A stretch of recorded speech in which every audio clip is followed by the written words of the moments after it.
Happy New Year, Zach. Hello and Happy New Year. I don't think I've really said Happy New Year. I don't know. I don't always get into that whole thing. We're in that weird period of time right now where it's like, how long do you say Happy New Year? When do you stop? When do you go back to normal? How many times do you write 23 and 24 instead of 24? Because you're like, oh, do people actually write anymore? I don't know. I still have tons of paper. I remember in school that was always a big thing, but not so much anymore. Checks. So the one or two checks that I write, maybe I'll hit 23 as opposed to 23. That would screw that person up, whoever's trying to put that in the bank, because you only have 180 days to put that in. I so far have not put 23 down.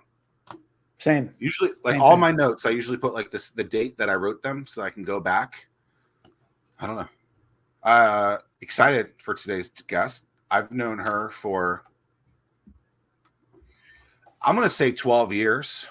Oh, I don't know. It's been, well, I met, I think that I met Nancy. Nancy Grden is our guest today. I met Nancy at Hatch on what was the Mentor Tuesdays back in the day. So it's been at least 12 years, if not longer, that you've known Nancy.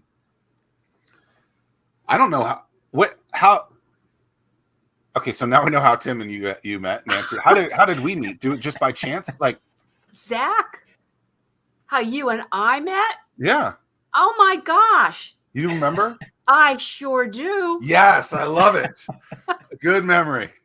I remember it like it was yesterday. Our dear colleague of long time for both of us, Marty Kazabowski, right? Mm-hmm. I had just left Amerigroup and was starting my own consulting company, Avenir, to work as a fractional CEO with startup companies.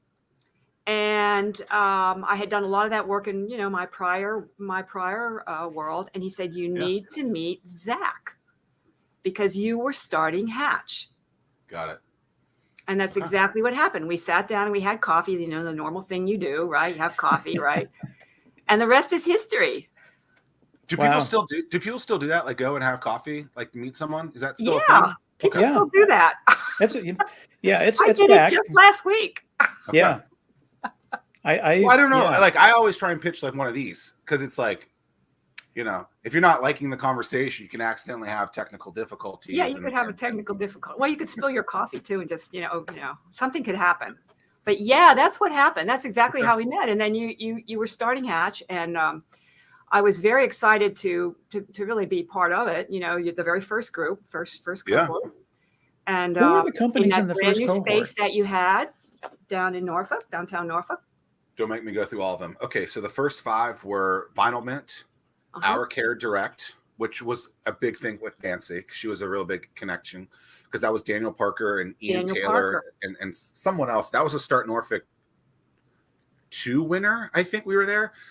Podium Pro with Sean Evangelista, who had just gotten out. He was one of the Navy SEAL team guys. That story is incredible too. Just how he saw an ad about ours in the paper, which we didn't run. So somehow it came and he was at a campfire. And he's like, well, what am I going to do when I get out? I guess I'll start a company. And so he goes to Start Norfolk and I think got 3rd place, something like that. Vinyl Mint, GM Engineering Services, which originally was, which became Notaris. And I think that's 5. Zombie Tag or whatever that was called with Bo. Yep. Oh yeah, with Bo. Yeah. Which then, I guess they did that until Start Norfolk 3, started the Makerspace, and then now that has at least 2 locations. At least 2 locations, yeah. Yeah. Matter of fact, I will be at Fort Monroe to see Bo tomorrow. Well, tell them hello because that location is great. I remember we had a HRIC at the time. It was HRIC event. Remember that? Yep. Yeah. Mm-hmm. Okay. A walk down memory lane. It's like 2012 all over again. We were supposed to only do that thing in that building for 3 months. So for it to be in that building for 5 years is that's pretty cool to think about. Well, Zack, I mean, if you stop and think about it, you really launched a lot of what took place here in entrepreneurship in the region. I mean, you really did. You were alone out there in the wilderness, I would say. I can see Zack glowing. No, seriously. I'll just be your PR agent. No, but I mean that sincerely, because, as I think back on it, that was part of my issue. I lived here, but I didn't live here, and I was very involved in a lot of very entrepreneurial activities in healthcare and elsewhere. And I really didn't know where to go. I really didn't, and how to kind of fit in and get involved. And particularly, I knew there would be a market for, fractional CEOs for startups. That's literally how this all began for me, out of Amerigroup. And so at any rate, that's kind of what happened. It's like, well, where do I start? And I had known Marty because he had run the program on the peninsula, right? Mm-hmm. And I forget the name of it now, but that's literally, it's like, well, where do I jump in the pool, if you will?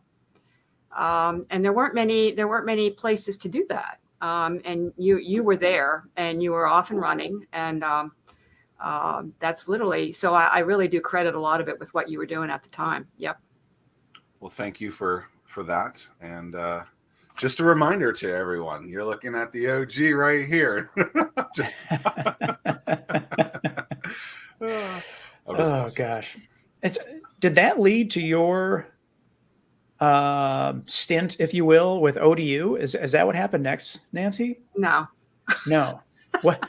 Because I was so happy when they picked you, because you weren't one of the you weren't one of the finalists, if I recall. You didn't have a name in the hat. We had gone to Babson. I didn't have a name in the hat. I was on the selection committee, actually. Yeah. And then for you to get named, that was awesome. Well, what was your journey then? Because I mean, like, you're part of every group, every who's who, every power list. I mean, like, what has been that journey?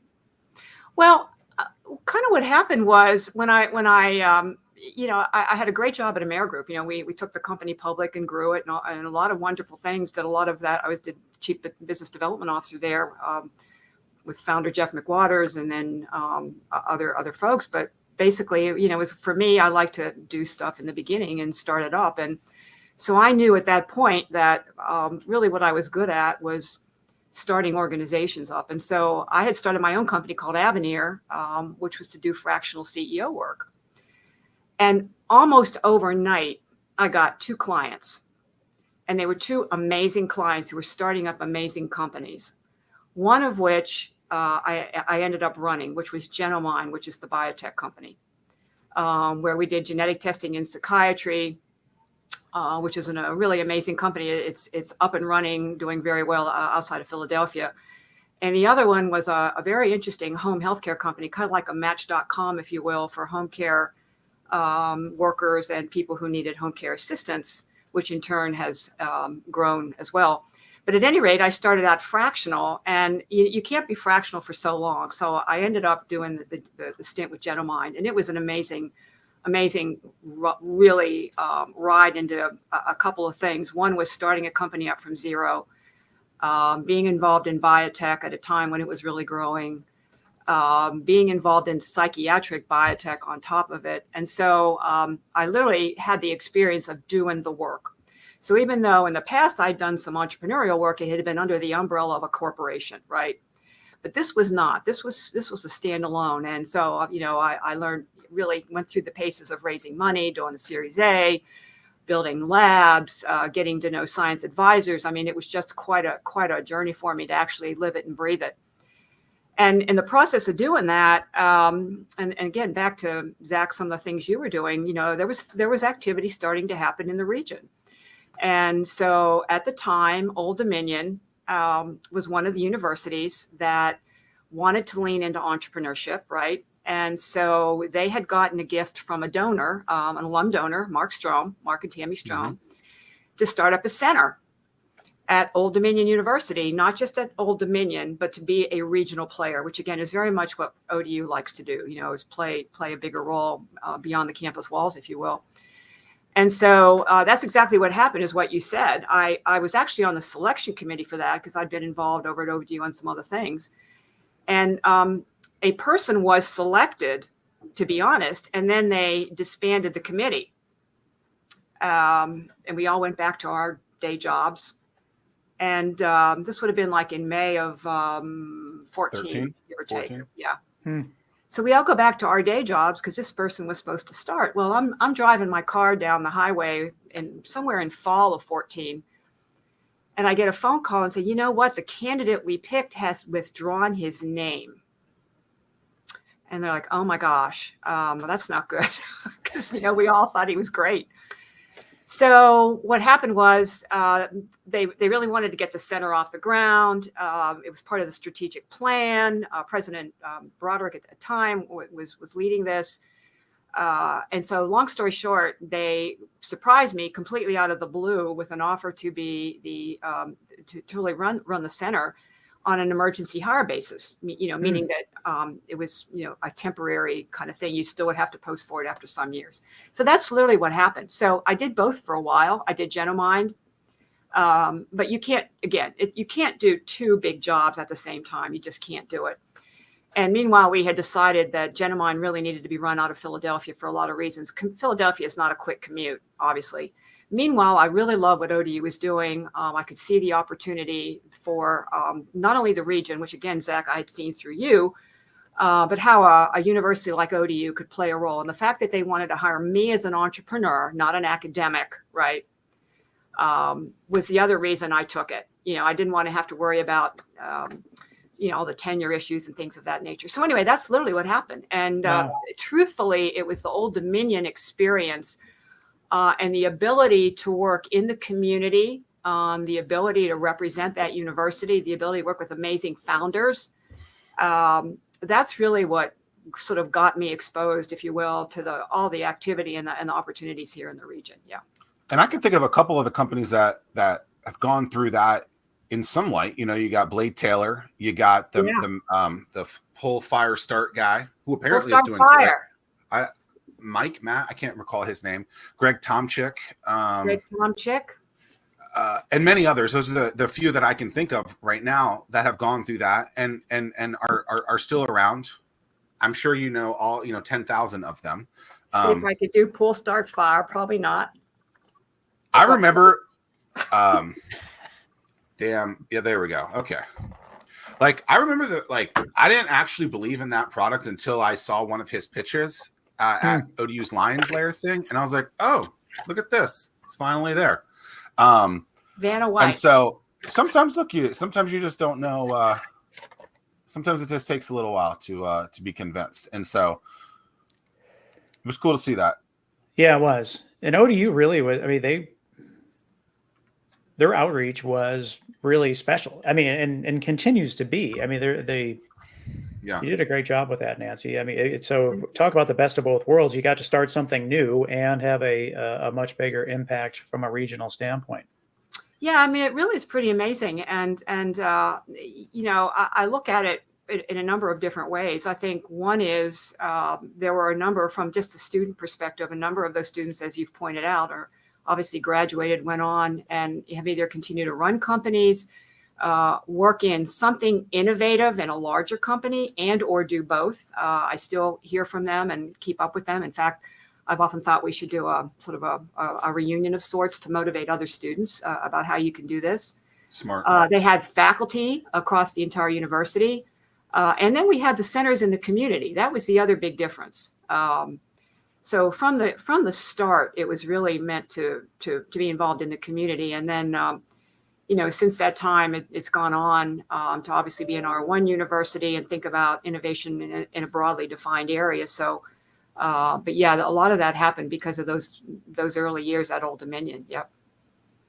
Growing up, I'm sure I can say this. All three of us, entrepreneurship wasn't a thing that I believe we were really told is an avenue, is a thing that you can do. And so over the last, I always say Shark Tank had a big thing to do with it, where they really kind of globalized it, made it its own buzzword, made it this thing that could be popular. And then obviously there's other ancillary pieces to that. But to now see it where it's okay, some people think entrepreneurship is actually an industry. I don't know that I would go that far, but it's a thing that people can do instead of just going and working, the corporate America, go to college, do the thing. Like, how do you start getting people to think that way when, historically we were taught a different way, and now it's like, okay, well, maybe this is an avenue that you can go into and start your own thing. What are your kind of thoughts on just like guiding people towards maybe that being their career? Well, it's an interesting question because we actually get asked that a lot now, all the way to K through 12, not just higher ed, about how do you begin to sort of think about these kinds of careers. And I think some of it is really thinking about what do you like to do as a person? Do you like to make change? Do you like to solve problems? Do you like to have solutions? And to really sort of point out that these are some of the key skills around innovation and entrepreneurship, and they can be applied anywhere. I often talk about the fact that these are skills that can be applied on a daily basis, in everything you do in your life, your family, your church, whatever you have personally. But you can also apply them in your career. So you can apply them in a large corporation, in a university, public sector. Heaven knows we need it there as well. And then in startup, and it doesn't have to be the perfect path. And I often use my own self as an example. I never started out to be an entrepreneur. As you pointed out, the word didn't even have any meaning to me. But one thing I always knew, or I had people around me, teachers and others who would point out, Girl Scout troop leaders, that kind of thing, would sort of point out that I either was doing something innovative, or I was organizing it, or I was selling it, or they would help me understand it. So I think one of the things I often tell all of us is to point it out in our colleagues. When we see it, call it out, because often people don't realize that they have a skill or talent. They just, they're just being themselves, if you will, Well, and a shout out to Kempsville for their academy. And I've worked with York County School Division the last couple of years. Reactor, we hosted Hampton with Kickingham High School. I mean, it's like that kind of stuff was never, when we were going through school, that was not, it was never even brought up to us as an opportunity. So for them to, it was like an extracurriculator, right? Like DECA or something like that. DECA, yeah. If Odyssey of the Mind. I think they still have DECA. Do they still have DECA. They still have DECA for sure. Yeah, that's actually a very good way to build a lot of talent, marketing, and presentation skills and things. Yeah. I was just a judge at a DECA for just a couple of weeks ago, and that's great. It's great to see what those students what they do, and it's great preparation for them. Well, and one thing I would add, a lot of industries now, particularly high growth industries, are trying to move into, if you will, elementary and primary, secondary school, with the idea of introducing students to these really amazing job opportunities that you might not know about, right? And so it doesn't mean necessarily you're going to follow a career path, but at least you're going to know about it and get exposed to it. And so in many ways, I know we even fund some of this with our Go Virginia programs. We've done some in life science and technology and others, whereby businesses in the community and others will actually work with the schools. So we're not trying to burden schools to do even more, right? We're just trying to augment the resources that they have. So I think you'll see more and more industries trying to do that, so that students at very, very young ages can start to think about these new careers, how they want to fit in, how innovation plays in their lives, and doing it much, much earlier than certainly we ever did when we were kids. Yeah, it's crazy to think. I mean, like we would hear that when we were in school, that, oh, the jobs that are available today are not going to be available when you graduate. And then we hear it over and over and over again, and we don't think that it's possible. But yet every single time there's a new wave of technology that completely changes the job market. And we're in the middle of that now with AI, and it's just bananas. So these schools, good on them for recognizing they have to continue to stay ahead of what technology is doing. Oh yeah, absolutely. And I'm interested, especially within our region, drone technology, shipbuilding, all those important parts to continue to train and educate our future workforce. Right, and the side benefits of doing all of that is also to point out to our young students what amazing opportunities exist in our region often. we may not realize that we have an uncrewed system industry here, or we may not realize there are life sciences here, or we may not realize that NASA Langley is here. I can go on, but a lot of it has a secondary, equally important benefit of why the region's exciting, as well as those particular career fields, because these businesses and organizations are right here. You've been someone who, as we already talked about, has introduced me to several different people. Has probably introduced Tim to several different people, and I'm sure I introduced you to at least one or two people. I don't know. I'm gonna give you all the kudos. But introductions are something that are, in my mind, need to be cherished and need to be very reserved and be very careful with, because you're kind of putting yourself out there and saying hey, this person is cool, you should talk to them. Mm-hmm. And if something goes wrong, maybe the person gets mad at you about how that relationship didn't go to where you wanted it to. But you've been very open to just making introductions and are whatever, we'll see where it goes. What are your just thoughts on introductions? You're in a role now where I'm sure you're meeting a lot of people, you're getting a lot of introductions. How important is introductions and the access to introductions and to different people in this region? Is that something that is missing, and you encourage more people to not be so to not cherish those things the way that maybe I have? What are your just thoughts on introductions as a whole? Well, my thoughts are, as I sort of think about my personal self, I never thought of myself when I was growing up as a little kid as being a particularly social, outgoing, group-oriented type of person. I wasn't that interested in being in sororities and, all that sort of thing. But the one thing I always liked to do, I always found it interesting to really listen to what people were saying or ask them questions, and then just let your brain work, if you will, about who else they might want to meet, or who they might be interested in working with, or how in the future maybe there'd be a relationship. You sort of let yourself work on a little bit, and so for me, the excitement about networking is really around the connecting of dots, if you will, and connecting of peoples, as opposed to the simple act of introductions. And I guess I've had the experience overall where, either because of people who have opened doors for me throughout my life, and of course, not every door has turned out to be what I thought or been perfect, but in many respects, it's been beyond my imagination.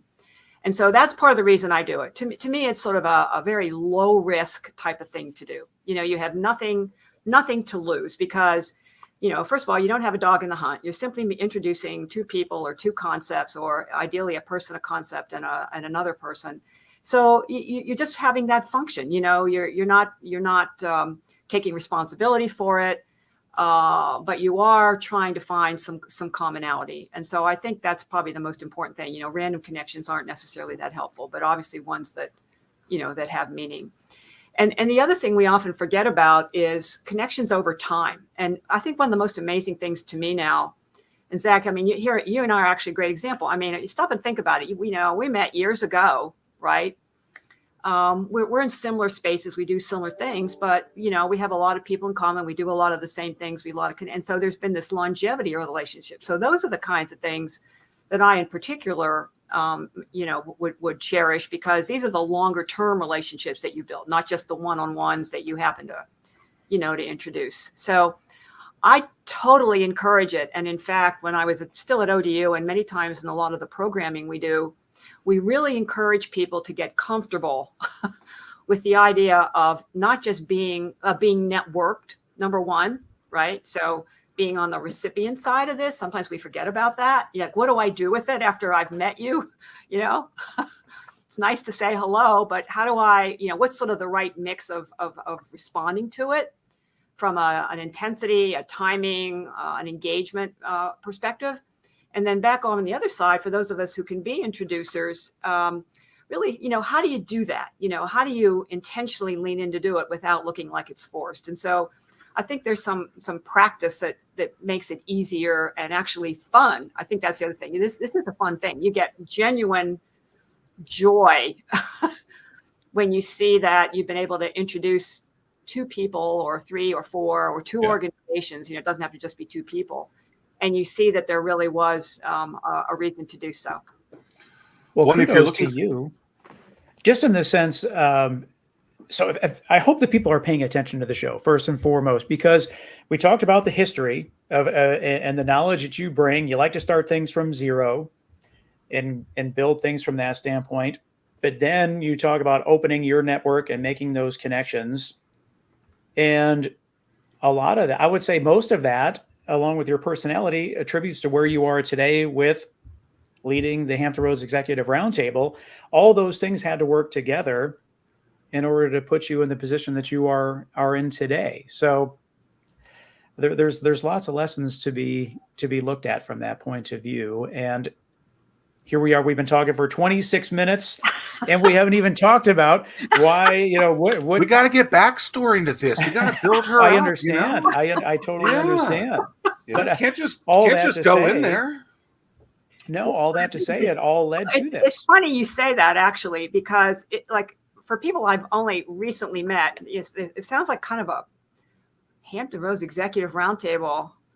It sounds like very corporate sounding, right? So it sort of is, but it isn't. And so there is a backstory to it. There really is. And there's a reason why I took it. Yeah, well, I mean, because I can't imagine, you couldn't just put anybody in that position.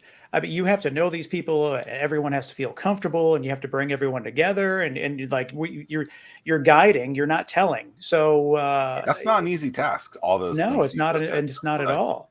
Yeah. Well, I think a lot of it comes from the fact that I have been very fortunate in my career to, I guess, a couple things. One is to have been in a number of different settings. So I have been in the corporate world, but I've also been in the public sector world and higher ed world. I've run a startup. I've been in several different industries. I've lived in several different places in the country. So there's a lot of potential just right there in terms of understanding how all these pieces can fit together. And so I think that's one thing that has worked in my favor. And I enjoy that mix. Not everybody likes all of that activity, if you will, or all of that engagement across many, many sectors. I've always been one who liked all of that. Some people like to spend their time deeply in one sector, and that needs to happen also. I just happen to not be that person. I'm one of the ones that looks across the board. And so in many ways, that's what a group like the Executive Roundtable does. I mean, we're really trying to think about how does this region grow beyond where it is today? How does it compete effectively across the country with other regions? And that has to happen not through any one secret sauce. It is an ingredient. It's ingredients that go into it. And it's a mix of the business community, the higher ed community, our startup and entrepreneurial, our innovation community. It's all around the different geographies we represent. And so in many regards, some of my history sort of led to a place that actually needs to bring all of these pieces together, because we are not a monolithic region at all. And I think anybody who lives here would understand that and believe it. And at the same time, we have so much to offer. So I think that's literally how, in many ways, I got where I am at this location. What does the Executive Roundtable mean to the average person or the startup founder? Like, why should they pay attention? Why should they get involved? Well, there's probably two big reasons. One is Hampton Roads has many definitions and many names. For us, it includes 17 jurisdictions that run all the way from the Eastern Shore, Williamsburg, the entire peninsula, entire South Side, Isle of Wight, and Franklin. So we really look big picture. So we're looking at a lot of people, a lot of jurisdictions, 1.7 million people, if you think all in for the region. And so what's important to the average citizen is we're really trying to think about how to continue to build the economy, to grow jobs in industries that are growth not only for our region, but for our nation, which increases the well-being of the community, increases the energy of the region, All of that is important just on a daily basis to citizens. But what's really important, I think, to entrepreneurs, and I think what's so exciting about where our region is right now is, again, very often entrepreneurs will form their own organizations, meet among themselves. There's a very easy engagement that happens among entrepreneurs because, number one, they're sharing an experience of growing a company, or they're building activities. They're raising money. They have a whole series of things that is very important to have a network of their own. And sometimes it's very easy to fall into that and spend your time on that. I know I can say that having done that. But what we have to remember is every one of those entrepreneurs, every one of those founders is part of the engine of the economy here for a couple of reasons. Number one, they are creating jobs here. They are creating an industry here. They are creating wealth here. They're creating economic activity here. And there's a bigger role that we often forget as an entrepreneur beyond our company on its own. And I think what's exciting now is for our region, there's a definite realization that innovation and entrepreneurship is going to be part of the big drive here and is part of the big drive. It's aligning with some of our major industries as they continue to innovate. And there is much more of a network pathway now where people that are not in these silos as much. But again, back to the networking idea, trying to cross boundaries between corporations, government, and others who are now trying to innovate and have actually partners here in the region. So those are just some very, very quick reasons that I would give why the Executive Roundtable has meaning not only to citizens, but to the entrepreneurial community here. And what makes up the round table, so to speak? Yeah, so the roundtable, just 2 points that are worth pointing out, a little bit of history. Often the region is criticized that we have a lot of organizations and it's not clear who does what. And so to their credit, in 2022, late 22, 2 organizations, the Reinvent Hampton Roads and the Hampton Roads Business Roundtable, very similar nature, very strategic organizations, some board overlap, ultimately came to the conclusion that they needed to come together as one for a couple of reasons. One is they had very similar missions. 1 + 1 in this case would equal to 3 because they'd be able to put more of the power behind the strategic direction. And then some very obvious ones, such as overlap of board membership and those kinds of things. And so big decision. Both groups at the end of 22 voted to bring the 2 groups together. We created the new organization just a year ago, named it Hampton Roads Executive Roundtable. So similar name. And basically, it's an organization with a board that's comprised of major corporations in our region.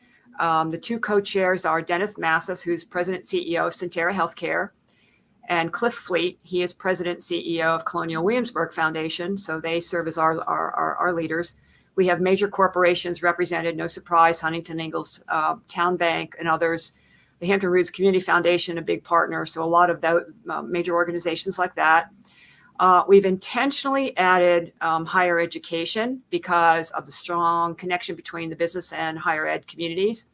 So, for example, we've recently brought on Dr. Javon Adams from Norfolk State and Dr. Brian Hemfeld from ODU.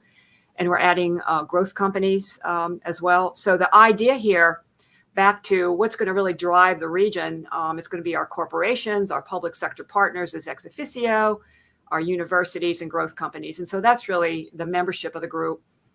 And again, our goal is strategic. So we are not trying to run programs. We work directly aligned with the Workforce Council that does workforce programs. Great partner, the Hampton Roads Alliance, does a lot on business development, business attraction here, Doug Smith.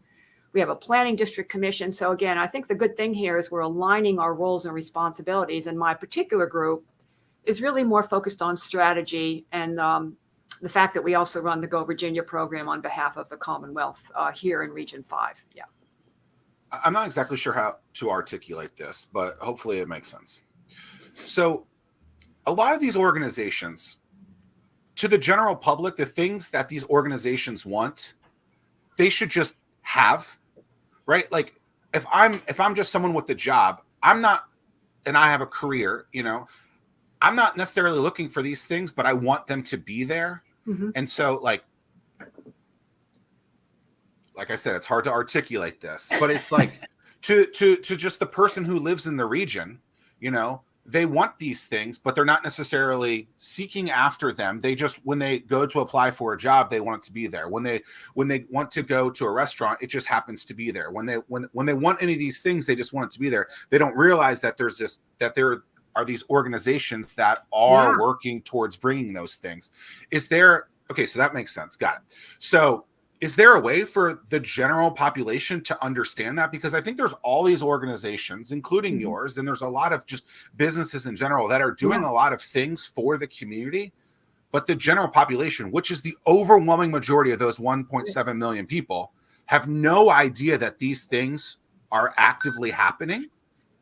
Is there a way to bring those people to really understand that these things are happening in any kind of way? Or even just like, let's say like Start Norfolk 3 that had 400 or 500 people at it. The overwhelming majority of those 1.7 million people had no idea that thing was happening. So what are like, do we just not worry about that and just it'll happen? Or is there a way for those individuals to understand that this stuff is happening? What are just thoughts on that? Because I think it's important that they know it. And I think that would actually help their kind of positivity of the area go up. But I don't think a lot of these things are understood at that level of kind of the general population. Well, they're really not. And, you know, I don't know that our region is any better or worse in that regard, but I would agree with your point. And I think a couple things that maybe would help. You know, one that we've talked about quite a bit in the region, and I do think there's going to be some momentum ahead on this, is really talking and promoting and marketing the region as a whole. You know, we've had a lot of discussions over the many years about the name of the region, but setting that aside for a second, let's just think about the fact that we do have a lot to talk about what's going on here, but we don't really have a lot of marketing messages. We don't have branding. So we've been talking a lot with some of these groups about how to really put together the power of place messaging, right? Why it's great to be here. What are the things about it? Not just the businesses and industries, but the quality of life and the activities that go on a daily basis. And so missing is a campaign or an initiative or a strategy. Campaign is probably not the right word because this is ongoing. That would definitely help that, so that there would be more general awareness of what is going on. The major issue, and you know, growing up, I've spent a lot of time in at my junior high, my high school, my college. I ran the newspaper. You know, of course, newspapers barely exist these days, and a lot of it's online. But the one thing that the media did do is present news about what was happening in a region. So it wasn't necessarily filtered by a person's interest or geography, but presented in some form of objectivity. You can debate what that might be, but at least it was presented. So fast forward to today, again, no new news here, but it's harder to do because, you know, media are strapped. Social media makes it much easier to look at what you want to read.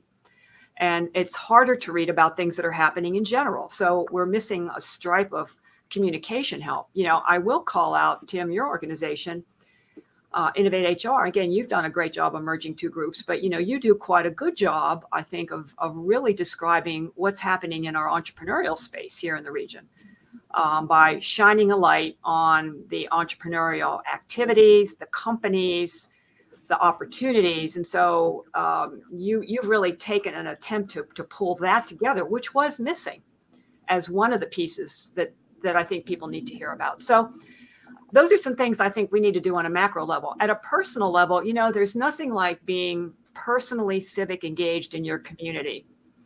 And that can be done in a number of ways. Volunteer work in your community, a number of organizations, I'll call out Volunteer Hampton Roads and some others, are very happy to match people who want to get involved in their community with very specific needs. And so another way to be involved and understand more what's happening is to be much more involved in your community.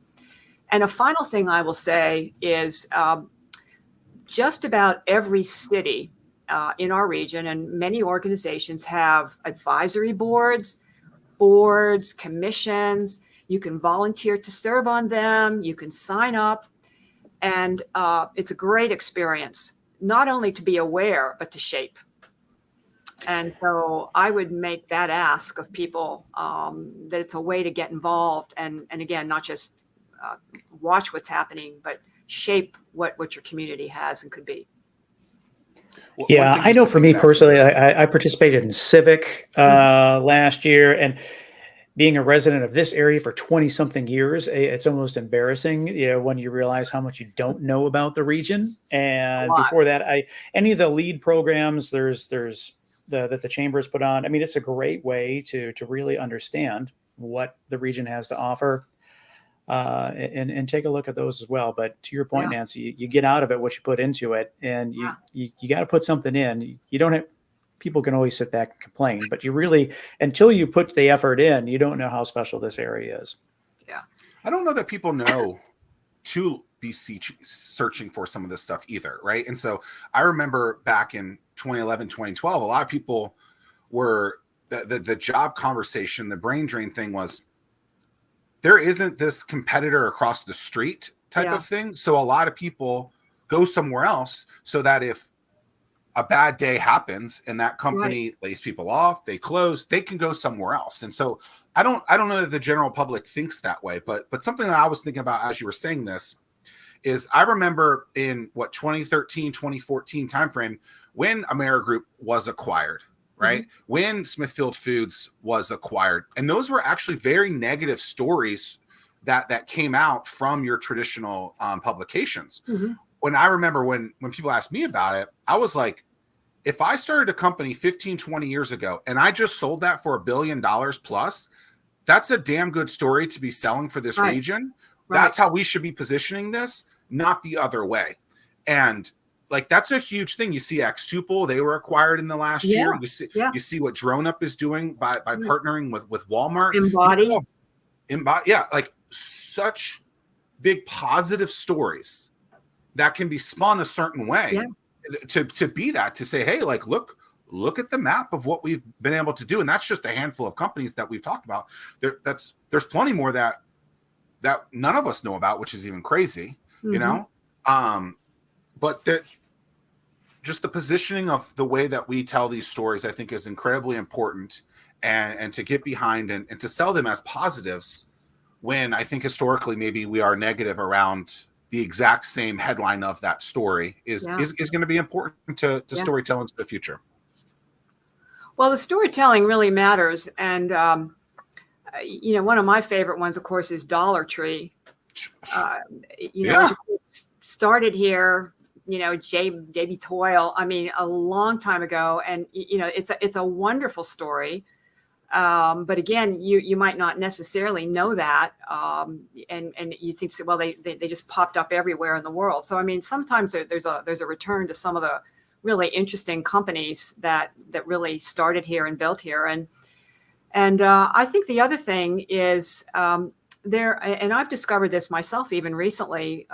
We had been working on a project for the region around uncrewed systems and autonomous systems. And in the process of pulling the team together in the region, again, big definition of the region, we ran across a number of really amazing companies, young companies that are here.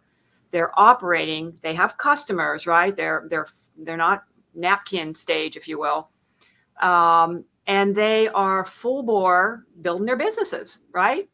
But we haven't sort of aggregated them, to your point earlier about the fact that these companies exist in the region. So I think those of us who are in these roles, you guys certainly are in it, and me and others, part of our job is to make sure that we find ways to not only aggregate and bring these companies together, but talk about them, right?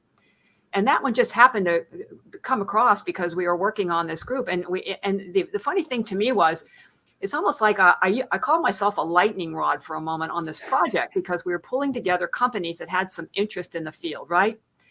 And between the networking that we talked about earlier in this meeting, people who know people, kind of a saying, they said, well, did you ever hear about X company or this company or that company?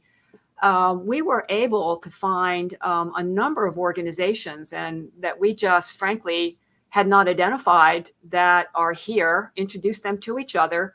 And obviously, we have a ways to go here, but I call this one out as an example where there was a lot really happening and unfolding.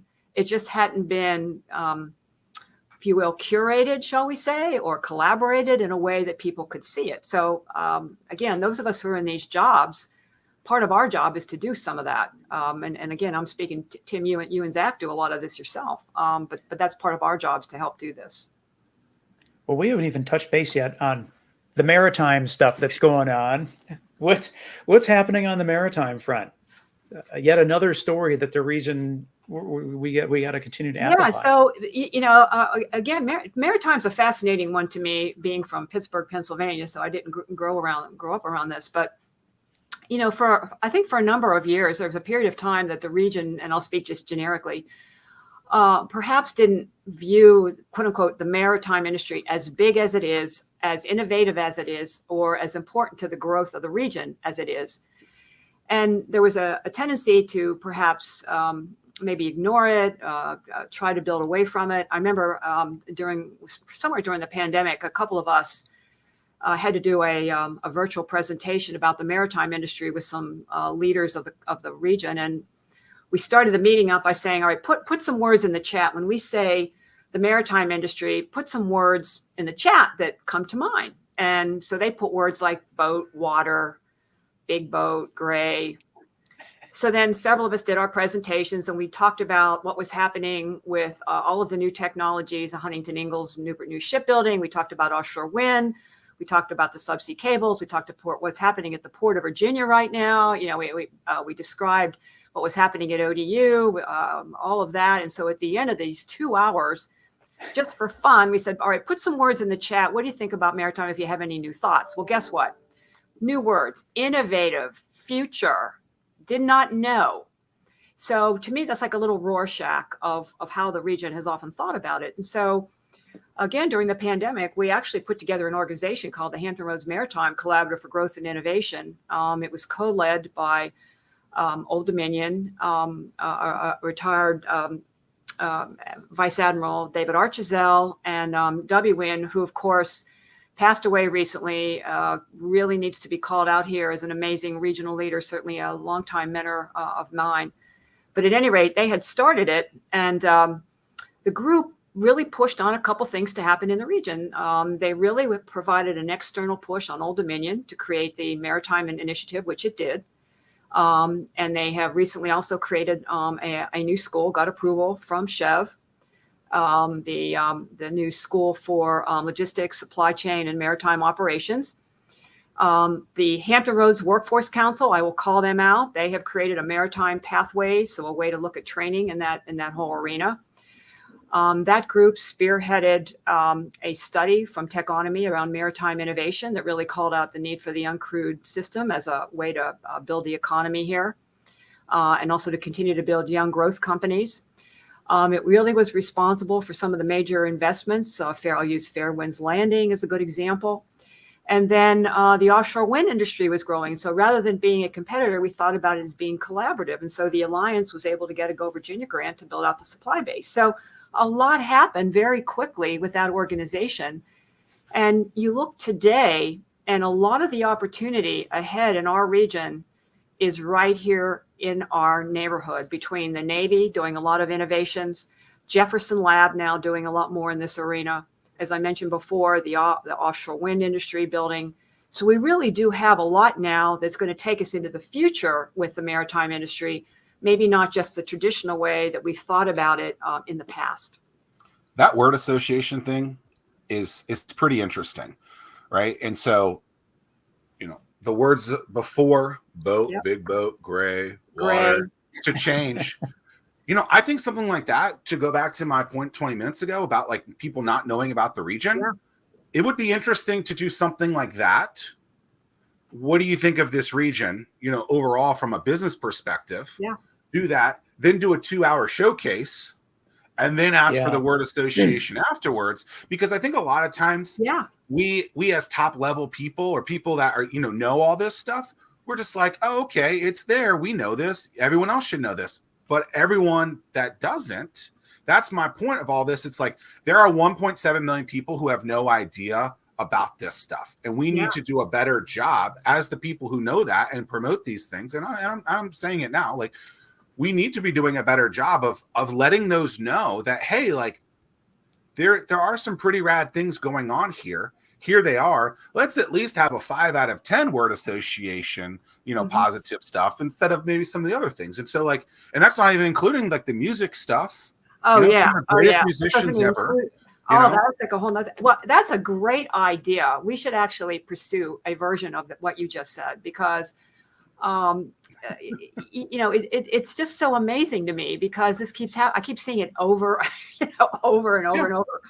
And but you guys did it and saw success with it in 2 hours. Yeah, I mean that's pretty rad.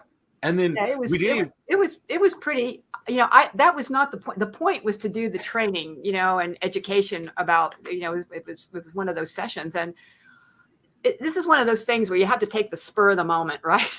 Right. I'm going to take the spur of the moment just for fun and say, put the words in the chat.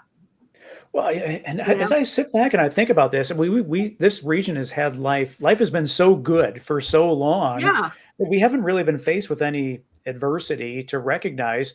I'm sure right now everybody around the China or the Red Sea, they know how important maritime is right now, because their world is just turned upside down, where we've not had to.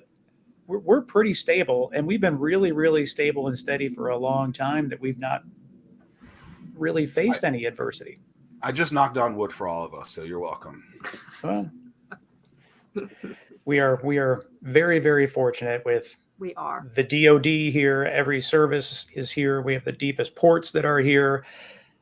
Jefferson Lab, as you mentioned, Nancy. I mean, we have so many resources that any other MSA or wannabe MSA, they would die to have one of those resources in their backyard, and we have so many to choose from. Exactly. And I think our challenge is connecting all those dots into a picture that people see.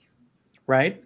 That's the challenge right there, because you can see this one and this one and this one. It's a collage. But it's the collage of the constellation. Maybe it's not a North Star, it's a constellation. Right.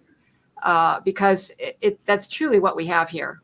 We really do. And again, not being born here originally and having seen a lot of other places, I really do believe that. And I think we have an opportunity to connect some dots ahead. And I think there's a willingness to do it. I think there's some interest to do it.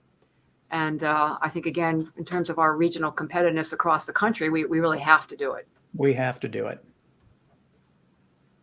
What can we play a little time warp? Let's look back when we first met. It was 2011, 2012 timeframe.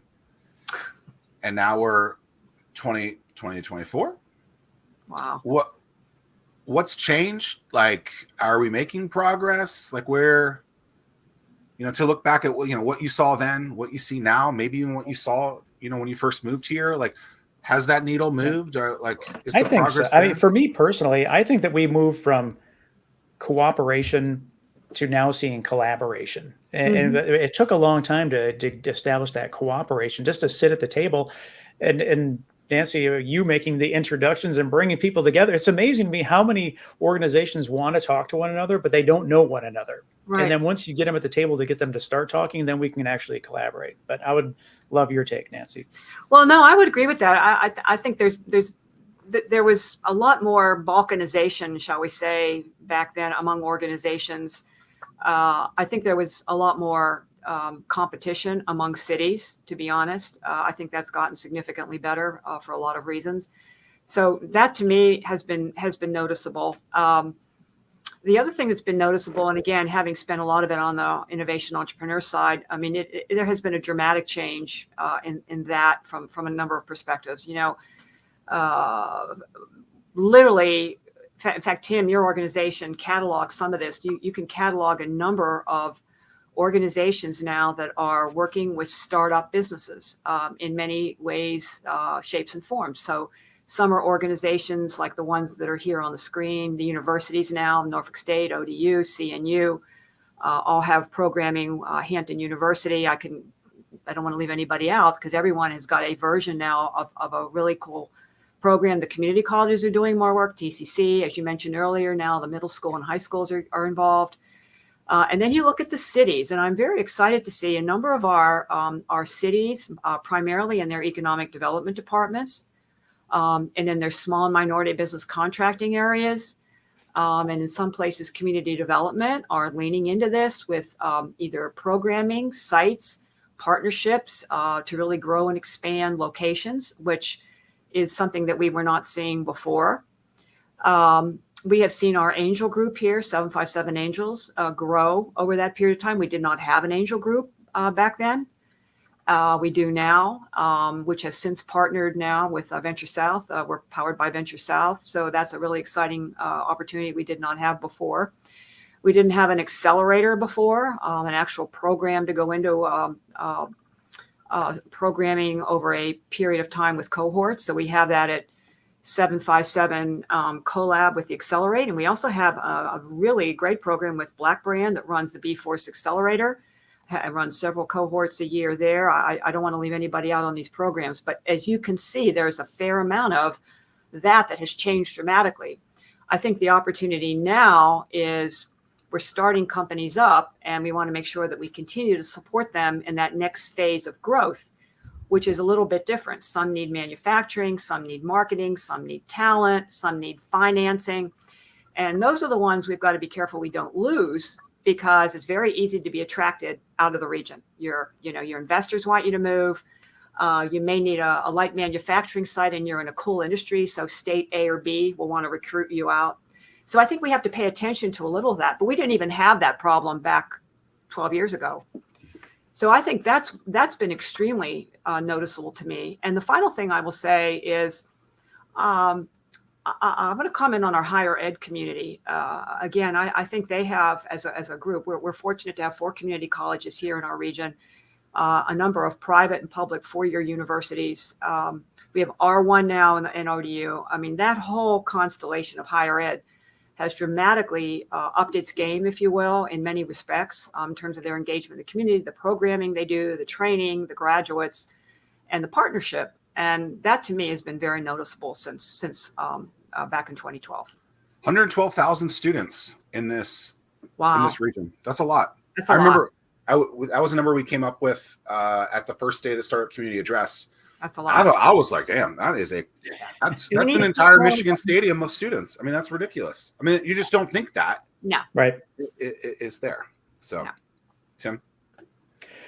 No, I as we're getting ready to wrap, Nancy, would it be fair to say that you are like the closest thing to like a non-elected governor of Hampton Roads, if you will? No. No, I'm just a dot connector. Well, what you do is super, super important. And we appreciate your time. And I think the 3 of us, and especially you, Nancy and Zack, I mean, it's just, you're like the great oak trees that sprinkle acorns, and thousands of acorns have to drop, and only a select few will grow up to be another oak tree. But it takes all of that effort to make the impact. So for that, I thank you and all that you do. Well, and back at you. First of all, for doing the Fervent 4 show, this is very exciting. You've got a great track record, and each of you in your own right have been amazing leaders in entrepreneurship. And we're fortunate to have you here, and I appreciate the invitation to be on the show. This is exciting, and I really do think we should take you up on that idea, Zack. Okay, I'll take 10% of all the profits of everything that comes out of anything. That's like my go-to line, You got to get the word association guy. Right. Oh, yeah, the word is. There you go. Nancy, it's been a blast. We appreciate your time. Yeah, good seeing you guys. Yeah, thank you, Nancy. You're welcome. welcome. Been a long time coming. Happy New Year, both of you, and everybody listening. Thank you.